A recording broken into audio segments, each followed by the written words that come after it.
We're immune to embarrassment about Twilight. We love Twilight.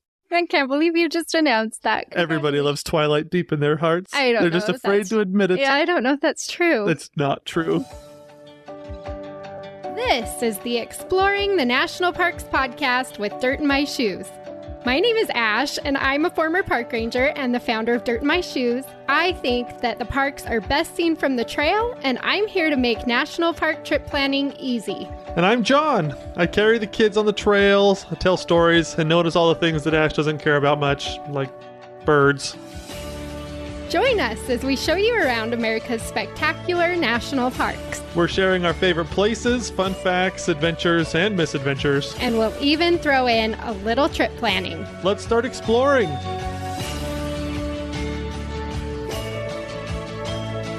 I am really excited to do today's episode because we're going to talk about the road tripping through the Pacific Northwest, which is probably one of my favorite sections of the country. It has a few of my favorite national parks. Like, I love big giant trees, and this area is just full of them. I love giant big snow-capped mountain volcanoes, and this area is full of them. And so I just love the Pacific Northwest. And so I was so excited that we got to do this episode today.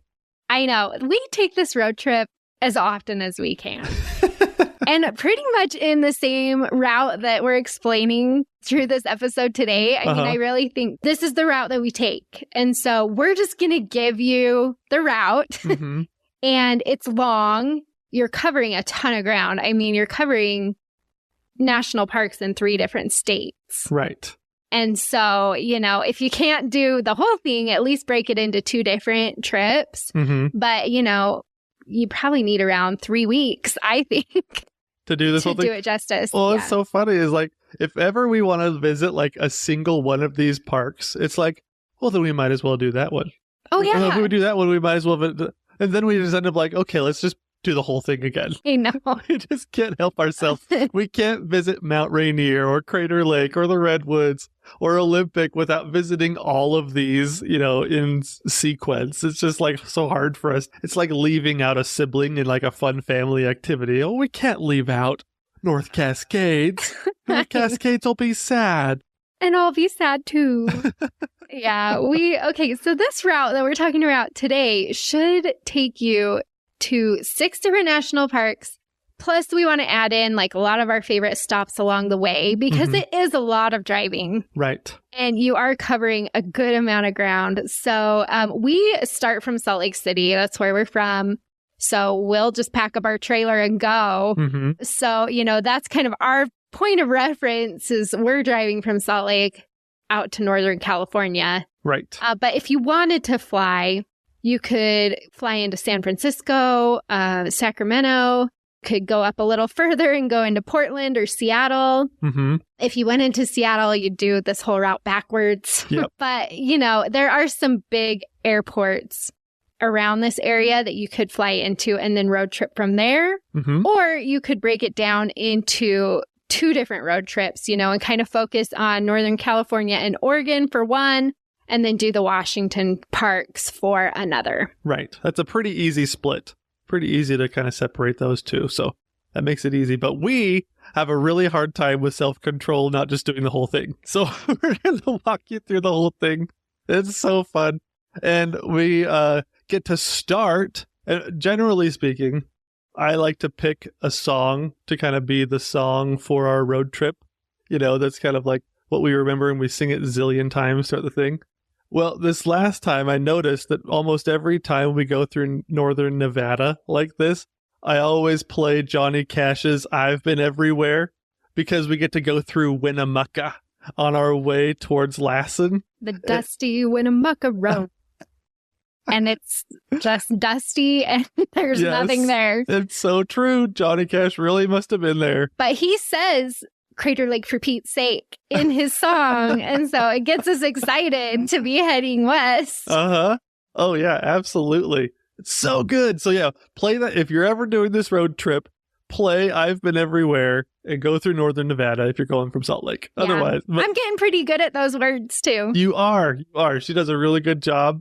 Way better than me. That's my new party trick. I'm trying to be able to sing that song like Johnny Cash. Just as fast. So we head through northern Nevada and then we head into California. And as you're coming into California, you hit the east part of California and then you get to the southern tip of the Cascade mountain range, where you will find beautiful Lassen Volcanic National Park. Mm-hmm. And this, the Cascade mountain range is full of volcanoes, and Lassen Peak is a volcano. Yeah. And it's one that erupted 100 years ago, a little more than 100 years ago. And so you've got a lot of really cool things you can see here. Yeah, I think it's so cool. Besides, Hawaii volcanoes, this is like one of the most recent big eruptions that has happened. You've got Mount St. Helens as well. But yeah, I love that Lassen Volcanic, over a period of like a few years, it erupted more than 150 times. And so they made it a national park and we get to visit it. And it's incredible because it has all different kinds of volcanoes. There are multiple different, classifications, I guess, for volcanoes, and it has all of them within its park boundaries. Yeah, and besides that, so you've got the really cool volcano stuff, like Bumpass Hell is the main geothermal area of Lassen. So you can walk around there on boardwalks and, get the stinky smell and the bubbling mud and everything. And then there is some really good hiking. I mean, you can hike to the top of Lassen Peak, mm-hmm. which is cool. We really like Kings Creek Falls, but that one just got burned. They had a huge wildfire there last year, unfortunately. And so portions of the park are still closed or burned and, under construction at this point. So definitely check and make sure you can get in there based on when you're going.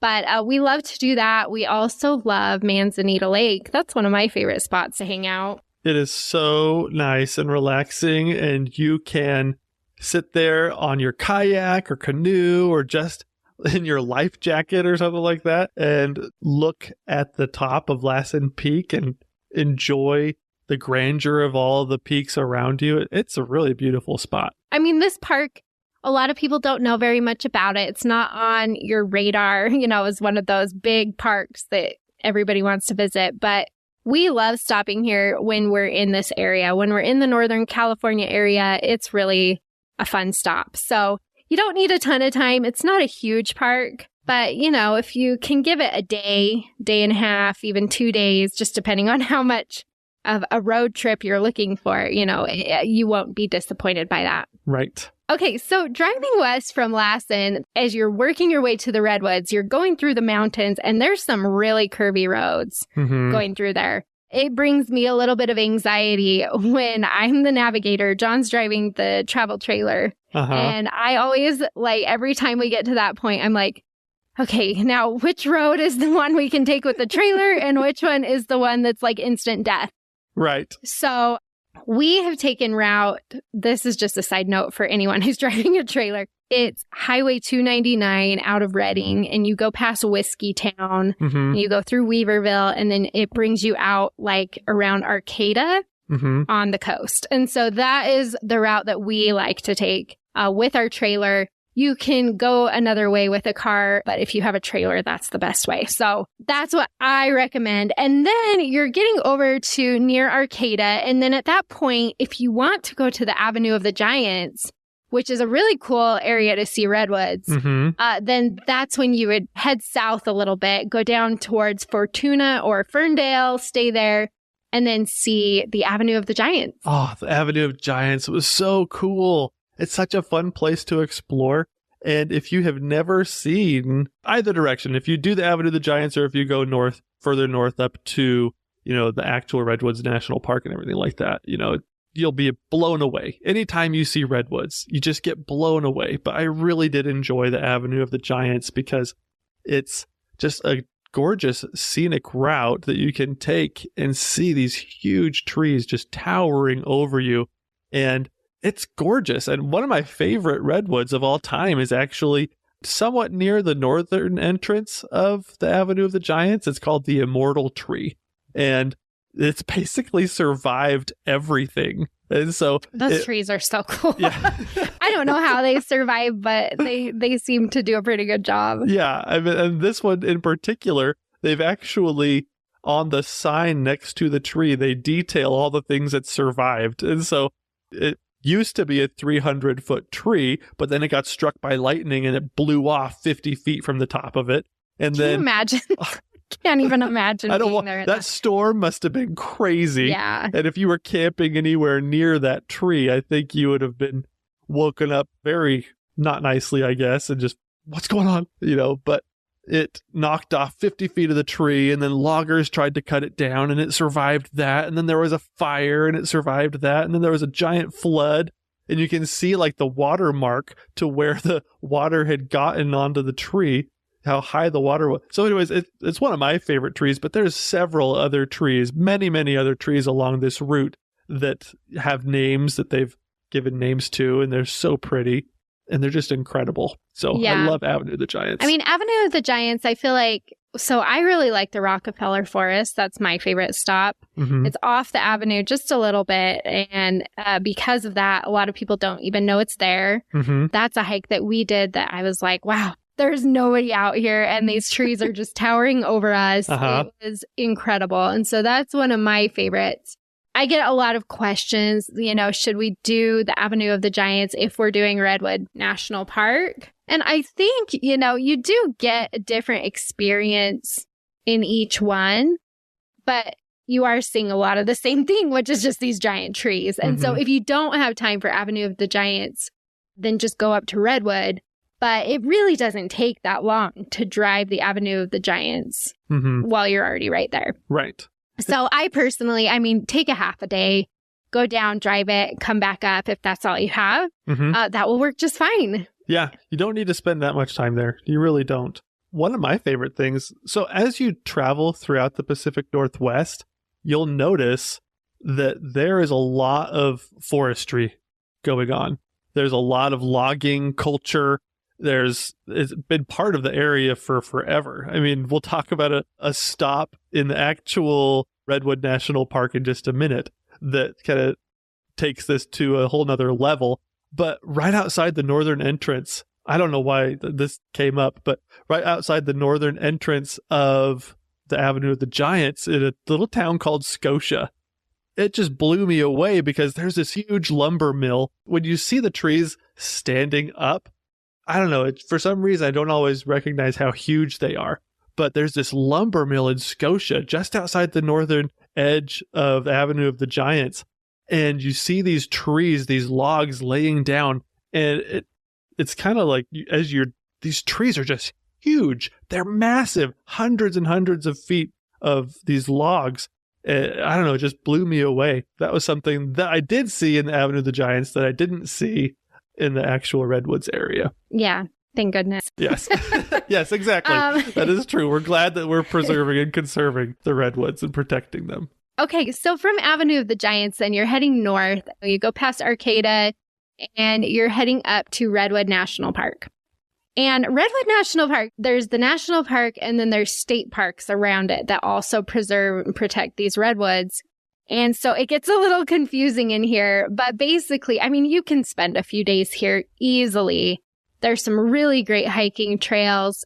You're right on the coast. And so there are some coastal trails that you can take, some scenic drives, lots of really cool things to do. This last time we went rafting down the river, the Smith River. The Smith River goes through the Redwood Forest.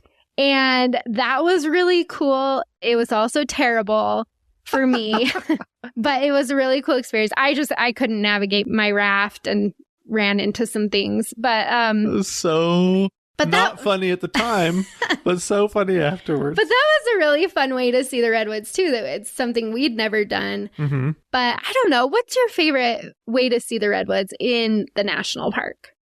I think, the Smith River was so cool. I don't know what it was I think probably what it is I loved rafting on the Smith River because a lot of times you can just sit in your boat and as the water travels, you're just relaxing and looking up the whole time. A lot of times when you're hiking, you're looking at your feet a lot and you have to stop and look up. But when you're on the water, actually, the water just does the traveling for you and you just get to contemplate the forest as you're passing through it. So that was super cool. Well, that was not my experience at all because I was just trying to not hit things. I didn't relax as much as I was hoping. So I think I really like hiking through the groves. I really liked the Ladybird Johnson Grove, the tall trees. You know, if you go through the Stout Grove, there's some really nice groves of redwood trees that you can hike through. In addition to that, I love Fern Canyon. I mean, I know it's so busy. Fern Canyon is like, it's a fern canyon. You know, you're surrounded by canyon walls just covered in ferns. And you're hiking through the river, or, you know, they've got little boardwalks that you cross to go over the little river. That's where they filmed Jurassic Park. So I just think that's really cool. The Lost World. Yeah, that's a really fun stop. Also, we have to mention, so it's not in the national park, but it's right in between all the different parts of the park, the national and state parks. Yep. Is the Trees of Mystery. Trees of Mystery. I love the Trees of Mystery. So the Trees of Mystery, I mean, we've driven past, we usually stay in Klamath, which is right where the Trees of Mystery is. When you drive past, there's a massive Babe the Blue Ox and Paul Bunyan. Massive. Yes. And a very unnecessarily accurate blue, the giant blue ox. And we've driven past. So, I mean, the Redwood area is kind of full of a whole bunch of gimmicky stops, I feel like. And so I thought the Trees of Mystery would be a lot like that, where it's just like you drive past and you're like, you know, it's like they just want your money. But this last time we were there, we actually did stop at the Trees of Mystery. We thought, well, we should check it out and see what it's like. And I loved it. I thought it was really cool. My favorite thing was walking the rope bridges. They have like swinging bridges set up in between the redwood trees, but you're like, you know, 100 feet off the ground. Yeah, they have like a gondola that you can take. They have those rope bridges and everything. It feels like, if you've ever seen Robin Hood, Prince of Thieves with Kevin Costner, Star Wars, Return of the Jedi with the Ewok village, how they're up in the trees like 100 feet above and everything's made of wood and you've got the rope bridges. That's kind of what it feels like. It's super cool. And it's amazing to be up higher in the tree canopy and realize you're like 100 feet off the ground, but there's still like 200 feet of tree above you. Yeah, that was crazy for me. The swinging bridges was, I think, the best part of the Trees of Mystery. That was just a really fun way to see the redwoods. Yeah. And to really have like a good appreciation for how big those trees actually are. Yeah. Because a lot of times when you're standing at the bottom of a redwood tree and you're looking up, it's like, I mean, you can't even see the top a lot of the times. And so it's really hard to like grasp how big of a tree that actually is. I feel like it's different than like in Sequoia, you know, where it's like you can see the width of the Sequoia tree. And that happens in the redwoods too. But I just feel like the length, how tall a tree is really hard to like wrap your mind around. Yeah. And so I think that's why I liked the Trees of Mystery, because it was like when you're standing 100 feet up above the ground, you know, walking between these trees, and you have so much tree below you and so much tree above you. And it's like, oh my gosh, these really are just like absolutely massive trees. Yeah, absolutely. So it's a great stop. I would recommend. That's one of those places. It looks a little kitschy, but like, oh, I actually did like that stop. I did too. I liked it a lot. Yeah, so that's the Redwood National Park area. Obviously, there's like a ton more stuff that you can do. We're just going to glide on through and keep driving up. We're heading towards Crater Lake, but we have to talk about our favorite stop in Crescent City. Yes. You'll go through Crescent City before you leave California and head into Oregon. So, John, our favorite stop in Crescent City is Crescent Seafood. Oh my gosh. It's this fun little restaurant in the marina area. And like, I don't even remember how we found it the first time, but we just really hole in the wall spot. Yeah. I think we just really, no, I remember why, because we were looking for good seafood. We're a seafood family. And we tried a place down like near Arcata and it wasn't good. Nope. And I'm not going to say what it was. I don't even remember what its name was, but it tasted like cafeteria style seafood, way buttery and oily. But it was like a really nice restaurant. It just wasn't good. So we decided to go the opposite direction and go for the hole in the wall, like kind of scary looking restaurant, which honestly, like, aren't those always the best? They are so good. So they literally, I mean, it is right at the marina. So they catch a lot of what they sell and what they prepare in the restaurant. They catch it that day or the day before, bring it in, and Crescent Seafood is just it's our favorite place to stop when we're so in good. that They've area. got great like fish tacos and shrimp tacos. And my favorite thing that they took off the menu, but maybe if I mention it in this podcast, they'll bring it back, is the smoked salmon salad Sammy. Say that 5 times fast. Smoked salad salmon. Nope, can't do it. Nope. It was so good. But that restaurant really, that's a family favorite for us. We love stopping there. And when we record a Redwoods episode, we will go into great depth about other places we like in this area. But, you know, that's a pretty good overview. So let's head to Crater Lake. Yes. And on your way to Crater Lake, there's always this moment as you're leaving California and you see the Welcome to Oregon sign. And there's this moment where you're just like, gas just got 50 cents cheaper. Every time we pass into Oregon from California, we're like, oh my gosh. Oh, we can afford this road trip now. So that really is that we love passing into Oregon. And then as you're driving through Oregon, you know, you are going through some towns and some cities. You will pass Oregon Caves National Monument, which is a cool stop. And then you really just kind of hit this pretty sparsely populated zone. You know, as you start getting closer to Crater Lake, then you start to really feel like, okay, we are heading to nothing except for a really cool lake. Yeah. An amazing lake. Oh my gosh, it's so cool. I think one of the best things that Ash notices when we're getting close to Crater Lake is she starts to notice that the trees kind of have droopy tops. And it's her favorite. I love the trees at Crater Lake. Then the trees with droopy tops are hemlock trees. And when I mean droopy tops, it's like they're the canopy, the very, very tip of the tree is just like, just kind of hangs to one side, It's kind of just like a wizard's hat. Yeah, it's like it gave up. Like it's just too tired. The rest of the tree is like, oh, I'm going to hold myself straight. And then the top is just like, no. You know?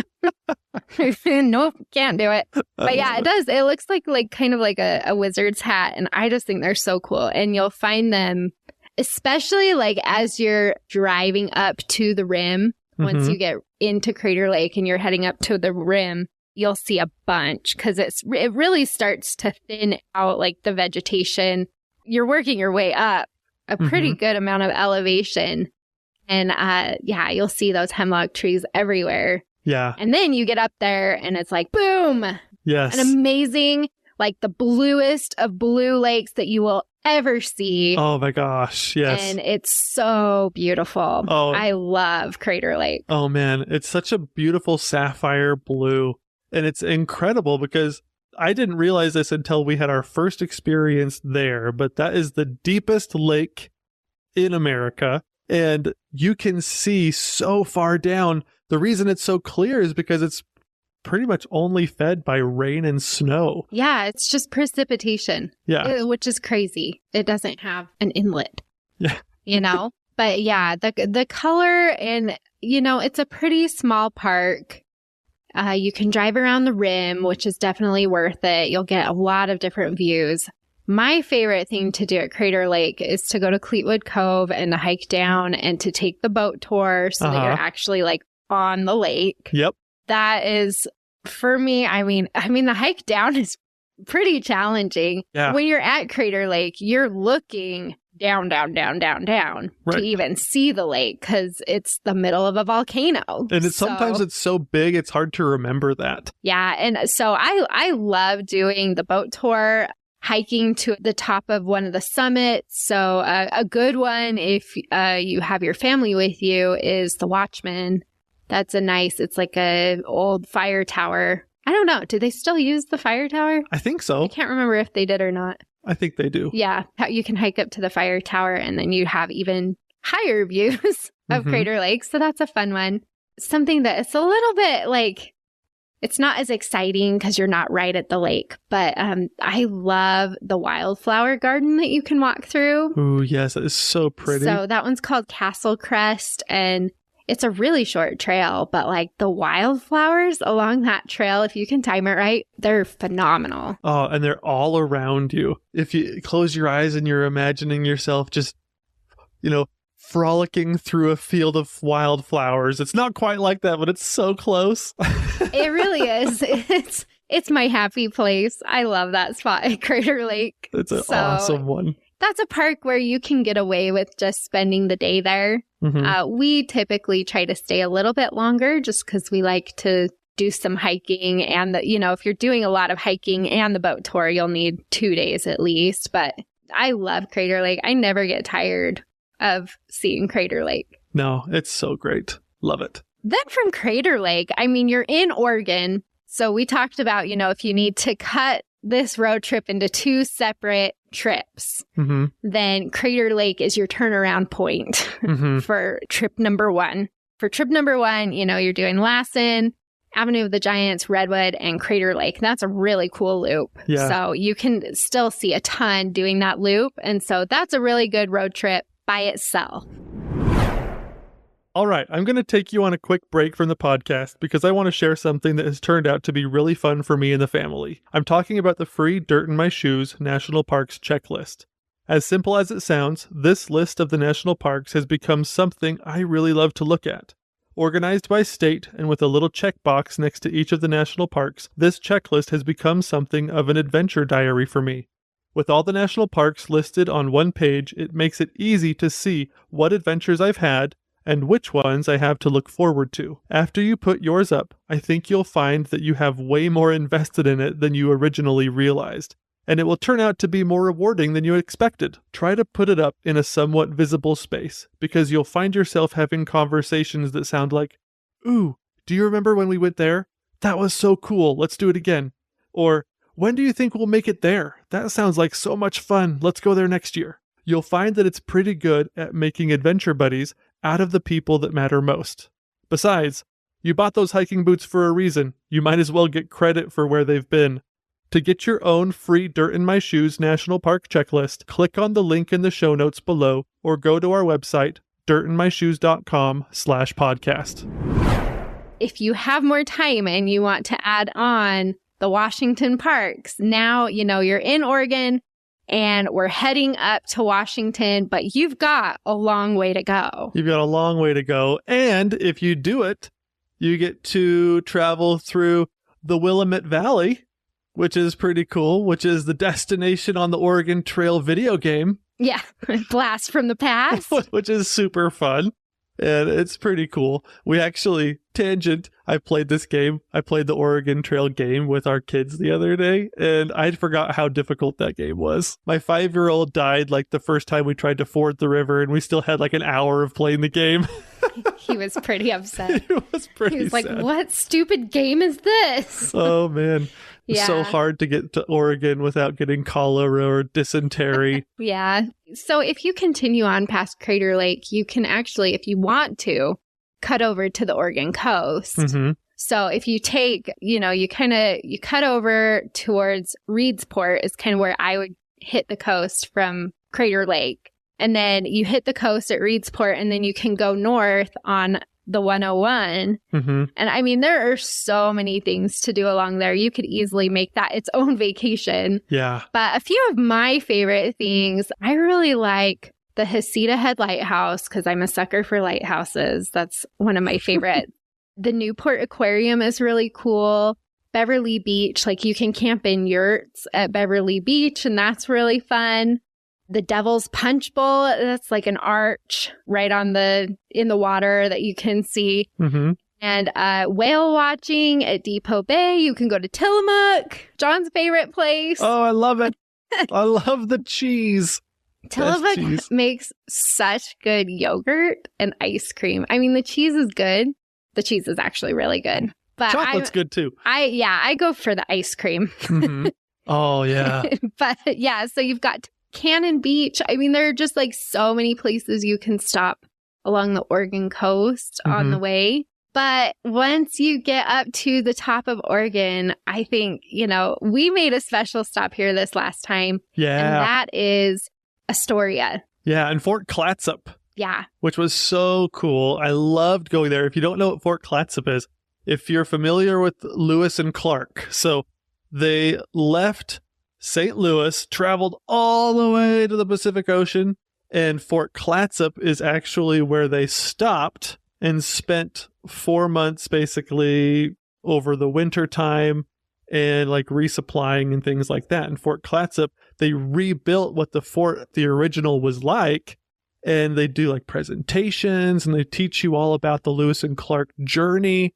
And it's kind of amazing. They spent 4 months there just like getting leather moccasins ready and, boiling salt water so that they could have tons of salt that they could use to trade with Native Americans on their way back, and just resupplying. It's a really cool stop and a great historical artifact in a lot of ways. It's such a neat place to be, especially if you love the Lewis and Clark Trail. Yeah, that was a fun stop for me too. And I don't know as much about Lewis and Clark as you do, but what I also like is it's run by the NPS. And so like they had a junior ranger program for the kids, and there was just a lot of really cool stuff to do there that we didn't know you could do. Yeah. So Fort Clatsop is a really fun stop as you're heading up towards Washington, but then you've got to go into Astoria. It's a really fun little town. Yeah. And they had the best. Okay, I love Crescent seafood so much. I love it so much. But we did discover another seafood place that we thought was awesome. So since this is a road trip, you got to think about food. What are you going to eat all along the trip? And the restaurant that we absolutely loved was the South Bay Wild Fish House. That was so good. So we've spent years going to Crescent Seafood because we just love it so much. And then we went to South Bay, and I was like, oh no, like this place might be better than Crescent Seafood. Mm-hmm. I like having conflicting feelings here because like we were cheating on Crescent Seafood. Yeah, I already had my favorite, but then we went to South Bay, and I was like, oh, I don't know. It's a close one. Oh, it's so very good. close. So that one was fun. And what I also liked about that one is that Astoria itself is a pretty cute town. Yeah. There's a lot of history there and a lot of really cool things you can do. But from that restaurant, you can actually walk down. There's the Columbia River Walk. Mm-hmm. So you're right on the Columbia River where it comes into the ocean. So it's just like, it looks like the ocean, but it's still the river technically. But like, obviously there's a lot of swishing around of the water. It's pretty much ocean, but Mm-hmm. the river's coming in. And there's a river walk that you can do in Astoria that takes you right by the river. And this last time we were there, we ate delicious seafood, and then we went down to the river walk, and they had live music down there, and you're just like walking along the river. It's really fun. Yeah, it was so awesome. And then you also have the Astoria Column, which is like an observation tower you can go up, and they have murals of Oregon history and stuff like that. So there's some pretty cool stuff to do in Astoria, plus the best seafood. Oh, man. It was a neat place. I could spend a whole trip there. That would be a destination for me. I loved that a lot. Can I mention one more thing about traveling through Oregon that was very unique and kind of fun? If you've never really been there before and you go to fill up your car with gas, it's one of the only two places in the country where it's not allowed for you to pump your own gas. And so, so I really like the show Friends. And there's an episode where Monica is dating Richard, who is Tom Selleck, the manliest man alive, the best mustache in existence. And Joey and Chandler are like, they think he's the coolest guy to hang out with. He's the cool guy. He's the cool dad figure in a lot of ways. And they're like so pumped about, like, they went to a Knicks game, I think, with him, and they were like talking about afterwards. They're like, yeah, he was so cool. Like when he tipped the guy, he like put his dollar in his hand and gave him a handshake, and it was like a really smooth transition for a tip. Thought that was so cool. And they're like, when they try to practice themselves, they're like totally not doing it right. And it was really awkward and silly. That was like the first time that I had someone pump my gas for me in Oregon. I was like, hi, just unleaded, please. It was so unnatural and weird about it. Did you try to slip him a tip? I know. I didn't know if I was supposed to tip him or not. It was just such a funny situation. So expect that when you go through Oregon, that they have attendants there to pump your gas, and try not to be as awkward about it as me and like I had no idea what you're supposed to do. Well, I sit in the truck looking out the window like, what is he doing? You don't get out. They come over to you. I didn't know the process. Yeah, but now you're a seasoned professional of letting other people pump your gas. Yep, exactly. So good at it. Leaving Oregon, when you leave Astoria, you'll go across a giant bridge that will take you into Washington. Yeah. So you stay on the 101 all the way up to Olympic. You're basically traveling the whole side of Washington. Yeah.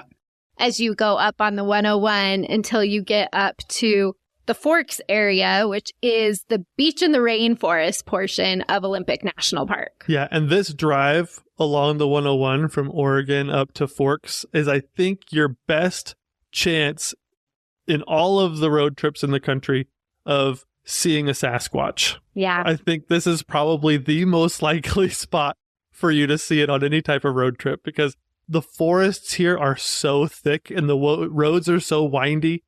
I could get into it a little bit, but I think this is where I would bet money. This is where you're going to see Bigfoot. I think there's a lot of people who think that Bigfoot lives around there. We're going to do a whole episode about Bigfoot. That's how weird we are. So you get up to Forks, and that's where you get to the beaches. So you've got the Claylock area, and there's a lot of really nice beaches there. You've got Ruby Beach. You've got Rialto Beach, which we really like to hike out to, and tide pools. So there's so much beautiful beach in this area. La Push. Yeah, that's on the... With werewolves and vampires. Man, I love Forks so much. It's kind of it's a really small town. There's really not a whole lot there. But I love the Twilight tour that they have. And they even have a museum with like movie props. So we've been through that, and it was so embarrassing that I was like, oh, I know that. I know. I remember that scene. It was embarrassing for me too.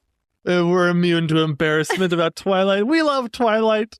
I can't believe you just announced that. Everybody loves Twilight deep in their hearts. I don't know. They're just afraid to admit it. Yeah, I don't know if that's true. It's not true. But yeah, I mean, the area is fun. Not only do you get cool stuff in Olympic, because you have the beaches, you have the whole rainforest, which is right there. You pass like the Quinault area as you're coming up towards Forks. So that would be a good time to stop there if you want to see what that looks like. But, you've got lots of really cool things to do in Olympic. And then you have Twilight. Yes. So I love that museum. That I just couldn't get over that. It has her wedding dress covered in blood. If you remember that scene. And anyway, that was a fun stop for me. But I did buy a shot glass with a werewolf on it. Yeah. Felt pretty cool. Our kids have wolf shirts. What team are you on, by the way? Oh, Team Jacob, for sure. Oh, so, man. Yeah. We just divided. We just lost half the audience. Oh, well, sorry. Beyond Forks, you keep driving around. So when we go to Olympic, we like to split our lodging. So we'll usually stay a couple nights in Forks and do the beaches and rainforest. And then we'll head up towards Port Angeles. And that's where you'll get to like Hurricane Ridge, which is the mountain portion of Olympic. So Olympic is just so diverse. You really get so many different landscapes and different things to do, just depending on where in the park you are. Okay, so one thing I didn't really acknowledge, or I took for granted a little bit, is how big the mountains there actually are. And in Port Angeles, there's this little drive you can take out to Edith's Hook. And it basically takes you out a little bit further, almost like a little peninsula. And you can kind of see Port Angeles, and you can look out almost as if you were like in a boat, is kind of what you get to do. And you get to look on towards the land. It takes you towards Canada. Yeah, it takes you north. Yes. Not very far, but just like out into the water north of the town. But just going out that far out a little bit gives you a ton of perspective, and you realize, oh, wow, those mountains are really big. And I didn't realize how big they were until I have a list of like the top, 50 mountains that I want to hike in the U.S. And there's one of them on the list. It's Mount Olympus in the Olympic Mountains there. And the reason it's so cool, the reason I'm bringing it up now is there's the elevation of the peak of a mountain, which is how high above sea level that mountain is. And then there's another way of measuring it based on prominence. And prominence is how tall the mountain is from the base of the mountain all the way to the top. And Mount Olympus is the 10th tallest mountain in the U.S. into the lower 48 based on prominence. Interesting, because it basically starts at sea level. Yeah, exactly. You're right at sea level. So the prominence of Mount Olympus is 7,800 feet. And so that's huge. That's a huge mountain. And the number one mountain, which we'll talk about in a little bit, is Mount Rainier, which is 13,000 feet of prominence, And so it's way bigger, but Mount Olympus is huge in itself. Number 10 in the country. Is that the lower 48? That's the lower 48. I speak about the lower 48 as if I'm from Alaska, but you know what I mean. Right. Oh, so that's really cool. I mean, so yeah, the mountains are cool too. That's what's really interesting about Olympic is so you can spend the morning in the mountains and then the afternoon at the beach. You can also, we love going to Crescent Lake. Yeah. Swimming in Crescent Lake. That's really fun. It's such a cool There's spot. a dock you can jump off, which is just so iconic and fun. The best jumping dock in all of the national parks. Yeah. Ask me. Yeah. I mean, they have it set up for that even. Like the dock has ladders going up, so you can get in and out of the water really easily. And yep. That's super fun. So we love Olympic. Olympic is one of those parks because of the variety and the size. Really, the more time you can give to it, the better. Yeah. So I recommend 4 days. 3 days you can get away with. Once you get down into 2 days, I mean, you're really limiting where you can be without like having to get stuck in crowds all the time and stuff like that. There's so many busy parts of the park that don't connect to each other. Yeah. That logistically, it gets really messy if you don't spend more time there. And so I personally, like, if you can do 4 days, you will just love the things that you can see in that park. Yeah, it's so much fun. Driving to the next park, I feel like is the longest drive ever. It feels long. It does. You're not going that far. No. Oh, but you do pass funnest name of a city. So right next to Port Angeles, as you're leaving Olympic and everything, is Sequim. It looks like Sequim, like Sequin, but with an M. Right. And so I think the first time we went through, we were like, that's a weird name, Sequim. But then we learned pretty fast, no, it's even worse than that. It's Squim. Which is so fun to say. I love it. Oh, man. Squim. It sounds like an ocean creature. It does. Squim. Yeah. You're driving down, you go through Squim and then you go down and you're following the Puget Sound, which is the body of water that's right next to Seattle. So you're across the Puget Sound from Seattle as you're driving down and it's a beautiful drive. As you're driving down and following the water and going down. But then you hit like Tacoma and so you start hitting some pretty big cities. Yeah. And it just feels like, we always get stuck in traffic through there. That just shows you how big that peninsula is. Because you feel like, oh, I'm in Washington. I'm just across the sea. When you're in Port Angeles, you're like, Seattle's right there. But then you have to drive like what feels like infinity hours to get and you're not even close to Seattle at that point. Like you're still pretty far, when you're in Tacoma and stuff. I mean, it's just we get stuck in traffic and then you kind of breathe a sigh of relief when you turn off the interstate to go to Mount Rainier because it gets a lot quieter, a lot more rural, and then you're going to the best park. Yes! We love Mount Rainier so much. Oh, man. It's probably my favorite. It's hard to choose. Hey, you said it. You started. It's my favorite national park in the Pacific Northwest on this whole road trip. Like, that's the one I'm the most excited about visiting. the great fiery giant, Mount Rainier. It's so awesome. I love that park. It's so big. Like I said before a minute ago, it's the number one tallest by prominence in the United States. Lower 48. In the lower 48. Yeah, because you just can't discount those massive mountains in Alaska. I know, they're so big. But yeah, goodness sakes, Mount Rainier is so huge.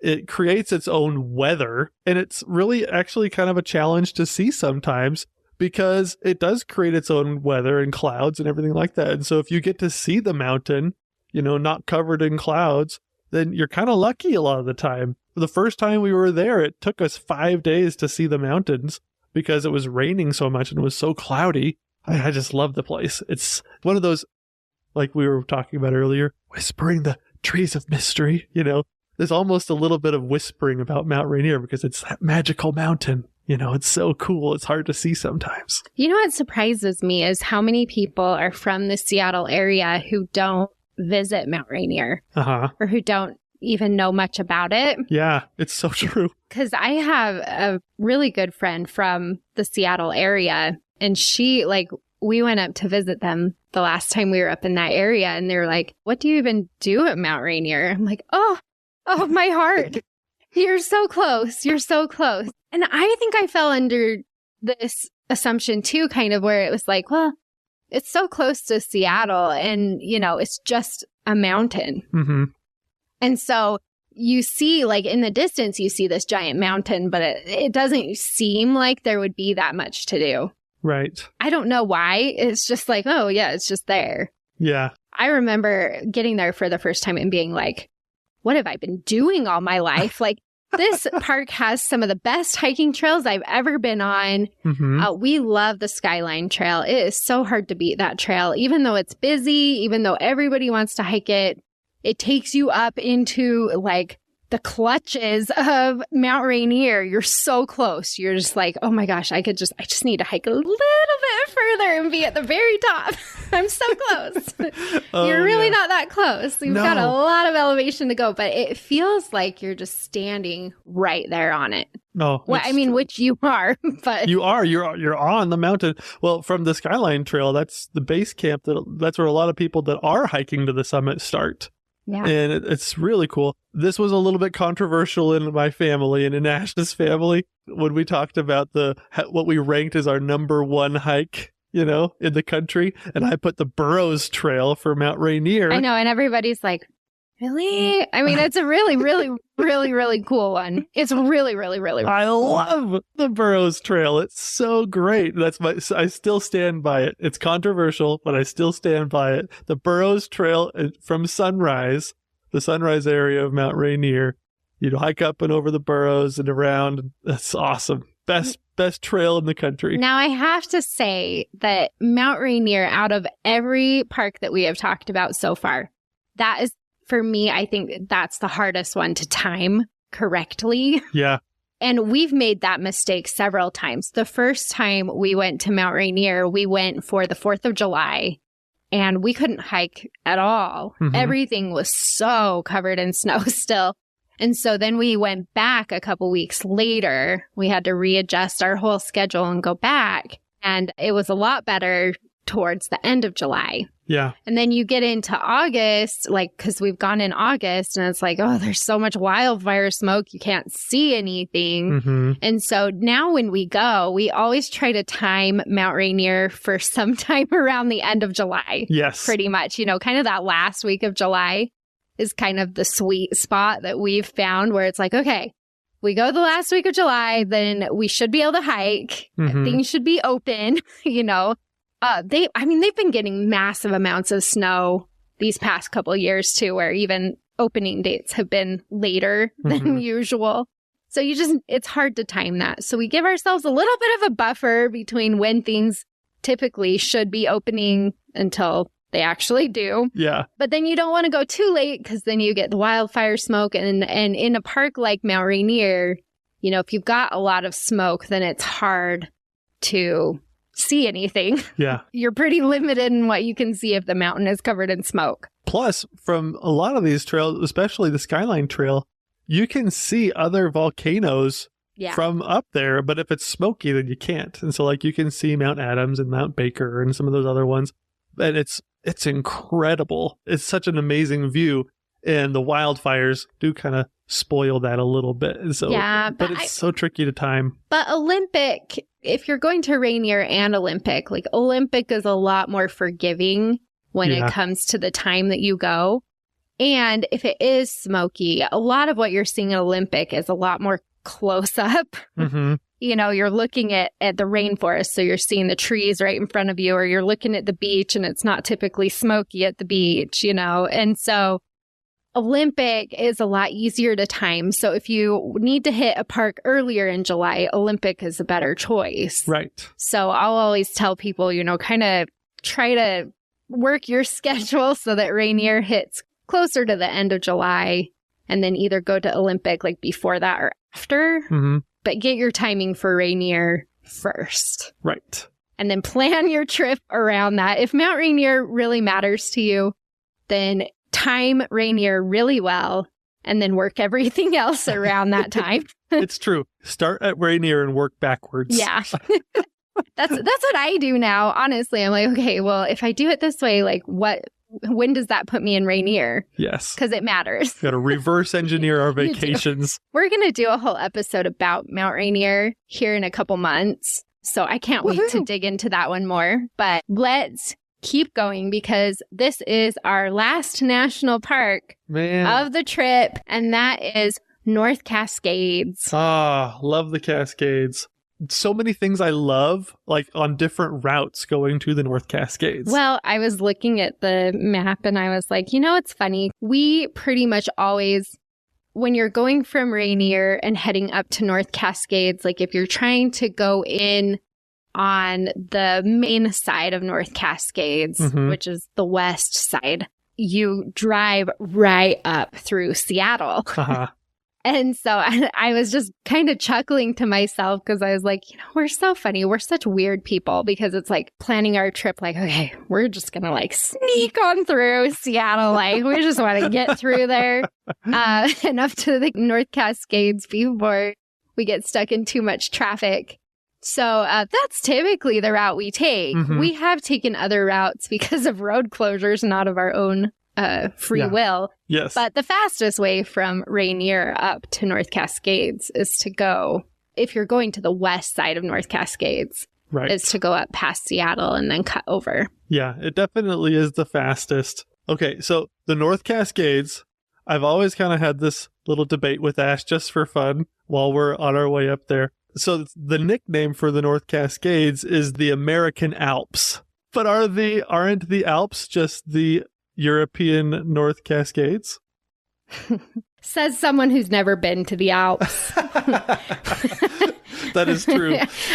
When we always have this conversation and I'm like, John, if you have actually seen the Alps, you would say that, no, these are not. We can call these the American Alps, I guess, but it's definitely not the other way around. Fine. Until I experience them myself, though, I'll probably stick with that. Yeah. North Cascades it's an interesting park. I really enjoy it.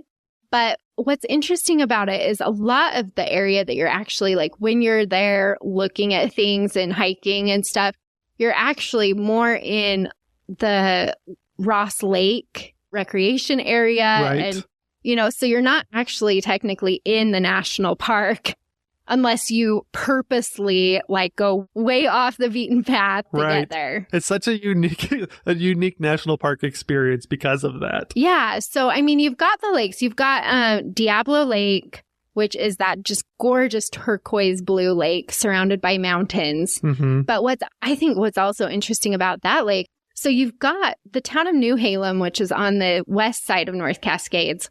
It's like a power company town. Right. And so Diablo Lake is dammed and everything, I mean, everything around there is like dammed and it's like all for the power company and the water, the hydroelectric, everything. Right. And so you don't get as much, I feel like you don't get as much of like a pristine mountain experience if you just stick to that main road. Right. Not to say it's not beautiful because it is, But where the real magic comes out in this park is when you really make an effort to get on some of those bigger, harder trails. Oh my gosh. I still remember the first time that we went to the parking lot for the hiking trail of Cascade Pass. Like, we got out of the car and it blew me away because the wildflowers were just crazy. And then all of a sudden, off in the distance, as we're looking towards like this awesome granity, craggy peak, all of a sudden the glacier that is on that peak started to calve. And so crashing down the mountains, here we are in the parking lot, we're just like admiring the wildflowers, and then all of a sudden in the distance we just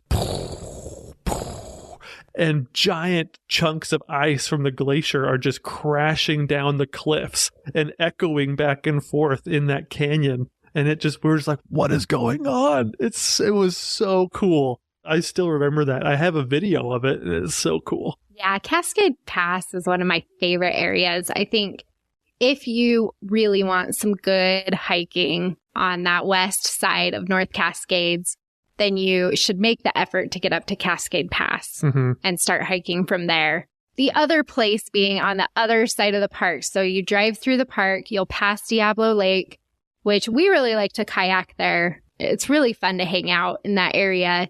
But then you drive to the other side of the park, and this is where like you're actually in the Forest Service land at this point. You're not in the national park at all.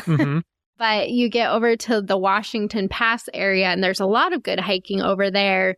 The most well-known hiking trail over there is the Maple Pass Loop. Yeah. As far as big hiking, like epic hiking that you just don't want to miss. So cool. That one is really, really incredible. Yeah. I've been beaten up by a trail before, but that one beat me up pretty good. It was so beautiful. Even our kids thought, like, they still talk about that trail every once in a while when we bring up the North Cascades. They're like, oh, that one trail, it was so hard. It was so hard. Those poor kids. But you have 360-degree mountain views. Yeah.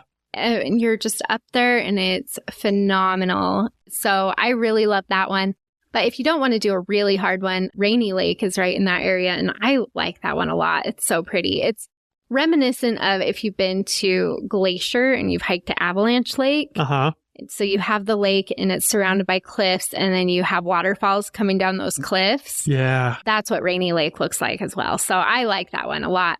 So pretty. There's some really good hiking trails in North Cascades. If you're just looking to like stay for a day or two, you'll mostly probably stick to those surface trails close to the road, because it does take quite a bit of effort for some of these longer trails getting up, especially as we mentioned, like Cascade Pass. You know, you're going up a pretty narrow dirt road for a little ways. So that park is one of those that is, again, under a lot of people's radar, but there is some really epic hiking that you can do. Yeah, exactly. And then you come out the east side of North Cascades and you hit the town of Winthrop. Yes, I love Winthrop. We stop there a lot, but I have never had success panning for gold. Not for lack of trying either. No, we've tried multiple times, and my kids are always just like, why are we digging in the dirt? They just haven't. They found a couple of small rocks that are pretty cool with the colors, but I don't think they've found the appeal.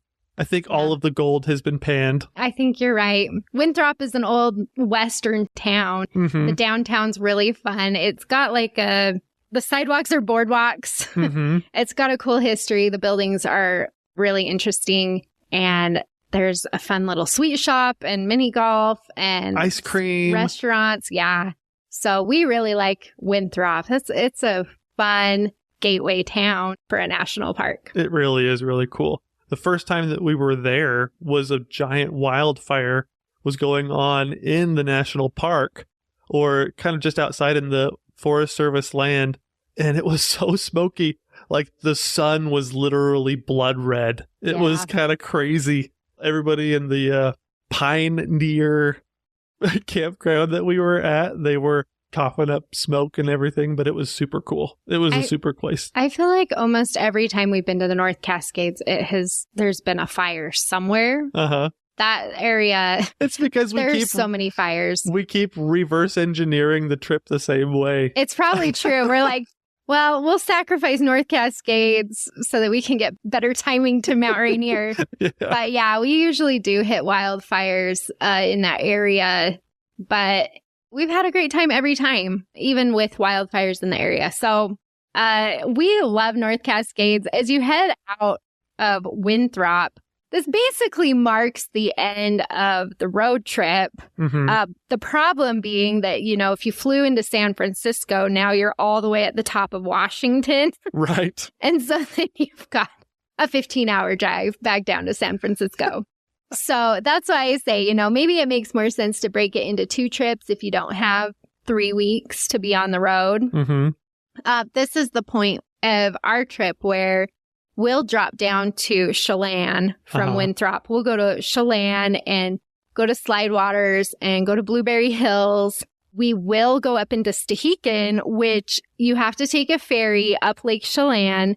But Stehekin is part of North Cascades National Park. Yeah. And you can only get there by boat or plane. There's no road that gets you there. And that part of North Cascades is phenomenal. Oh, it's so cool. It's almost, I don't know, it's almost mysterious too. This episode has a lot of mystery, You're adding in the mystery.